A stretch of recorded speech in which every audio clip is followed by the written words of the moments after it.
Eh bien, salut Xavier. Eh ben, salut Guilain et puis bonjour à tous. Donc, je vous présente mon petit dernier aux éditions Ulmer, titré Des légumes pas comme les autres. En fait, l'objectif de ce bouquin, c'était en partant du constat qu'on fait tous, le fameux tout change, ma bonne dame. Et oui, Oui, dame, tout change, mais pas nos potagers. Et en fait, ce que je voulais, moi, c'était d'écrire 100 espèces et variétés qui nous permettent de diversifier nos potagers.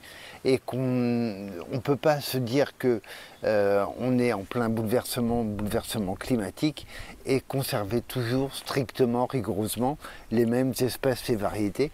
Il faut chercher un peu ailleurs. Et donc voilà, c'est l'objectif de ce recensement,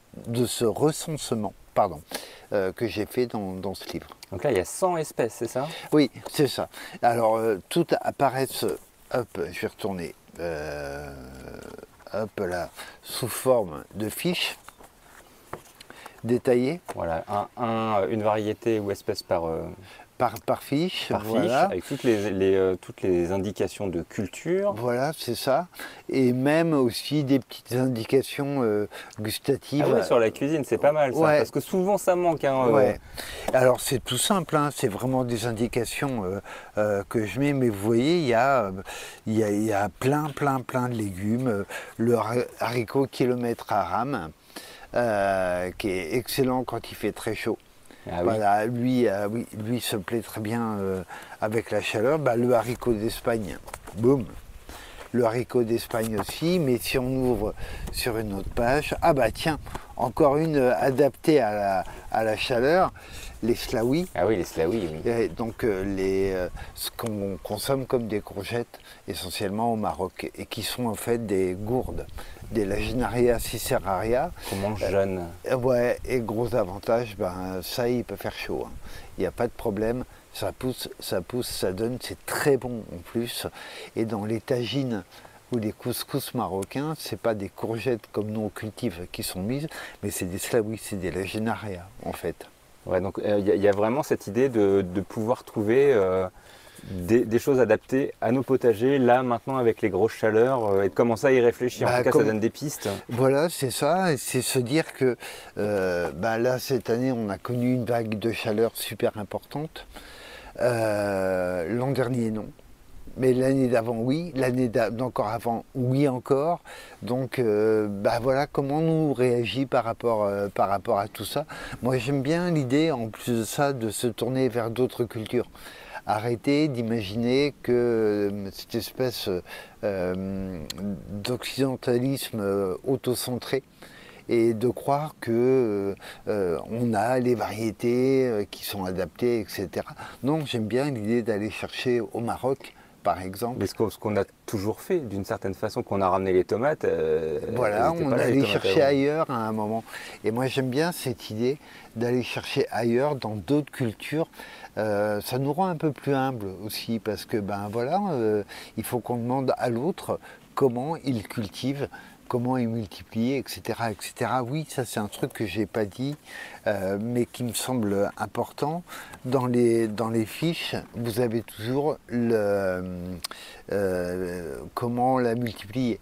Ah oui. Voilà. L'idée, c'est de dire, c'est bien d'acheter des graines. C'est mieux encore si on les achète qu'une fois. Si on peut le faire Voilà, nous-mêmes. c'est mieux encore. Mais c'est pas une obligation, mais surtout qu'il y a des choses qui sont un peu compliquées à faire. Comme là, je viens de voir passer le concombre Kaiser Alexander. C'est difficile d'isoler des concombres. Par contre, la broche orientale, très très facile à multiplier. On la multiplie d'éclat. Donc oui, effectivement, il y en a certaines. Il ne faut vraiment pas se priver de les multiplier soi-même. Broche orientale, ce que j'aime beaucoup avec, c'est on fait la dolma, on fait des farcis avec en Turquie. Ah ouais. Ouais. Et donc, elle, chez nous, elle pousse de peur. C'est un peu comparable à la consoude en fait. Donc c'est hyper facile à cultiver. Et voilà une délicieuse feuille cuite. Et ça a le même goût que la bourrache, c'est un peu pareil, un peu iodé? La fleur non, est moins iodée. Ouais. Pourtant, c'est une borraginacée aussi, mais c'est quand même une saveur qui est moins iodée. Et tu conseillerais d'intégrer ces plantes progressivement, d'essayer de commencer Alors, voilà, moi demain je veux commencer à adapter un peu mon potager et puis ouais. Je commence par quoi? C'est quoi le plus simple, le plus facile, le plus direct? C'est de se laisser guider par sa gourmandise. Ah oui, bah oui, Et sa ce qu'on pourrait manger en fait. Voilà, ce qu'on a envie, ce dont on a envie. Voilà, ce qui nous fait le plus, voilà, qui est le plus appétissant pour nous quand on le regarde. Voilà, là, je suis sur l'affiche de la grande passerage. Donc oui. on avait fait une petite vidéo ouais. dessus. Voilà, alors pour ceux qui aiment les saveurs poivrées, relevées, pour ceux au contraire qui aiment la douceur, on a là la liane de Madère, on avait fait une capsule aussi dessus, donc avec son côté un peu charnu, croquant. Donc voilà, laissez-vous guider par la gourmandise. Je pense que c'est un très très bon moteur en fait. Oui, c'est savoir ce qu'on a envie de manger pour savoir ce qu'on veut cultiver. Ouais. Donc ça y est, on peut l'acheter, il est dans toutes les bonnes librairies. Voilà, c'est ça, il est en vente.